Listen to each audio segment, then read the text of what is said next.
కలకాలపు దొంగ ఒకనాడు దొరుకుతాడు అన్న శాస్త్రం తెలుసు కదా వల్ల అగో ఆ శాస్త్రంలో చెప్పినట్టే షానొద్దుల సంధి హైదరాబాద్లో కనిపించి మాయమై తప్పించుక తిరుగుతున్న ఒక చిరుతపులి కూడా దొంగోడు పట్టుబడ్డదట. మరి హైదరాబాద్లో ఏడో దొరికింది, ఎవరు దొరకబట్టిర్రు, ఏం కథ అనేది అరుచుకొని వద్దాం పార్రి. అబ్బో గురకాయించి చూస్తున్నది కదా, దగ్గరికి రాకుర్రా బాయ్. నేను గావు పడితే నా ఎదురుగా ఉన్న వాళ్ళకు సావే అన్నట్టు ఎట్లా గాండ్రిస్తున్నది చిరుతపులి. నేను బోన్లు ఉన్నా కాబట్టి మీ బోన్లకు గ్యారెంటీ ఉన్నది. అదే నన్ను ఇడిచి చూస్తే ఇక్కడ మడిషి అన్నవాడు ఎవడు మిగలడు.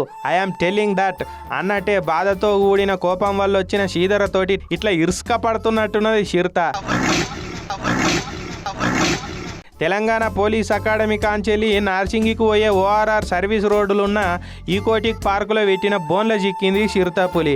వారం 10 రోజుల నుంచి Narsingi, Golconda, ఇబ్రహీంబాగు military area, Manchirevula, sun city పొంటున్న జనాలను గుబులు పెట్టించుకుంటూ తిరిగింది.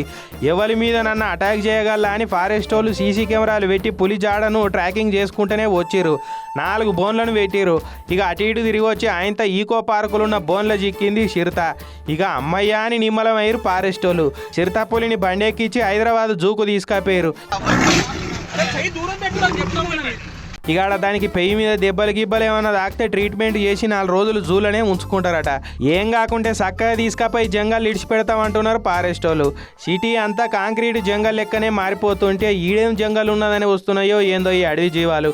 ఈడ మీకంటే క్రూర ముగాలు తిరుగుతాయే తల్లి. వీలైతే మనుషులకు దూరంగా ఉండుర్రి. మనుషులు అసలే మంచోళ్ళు గారు.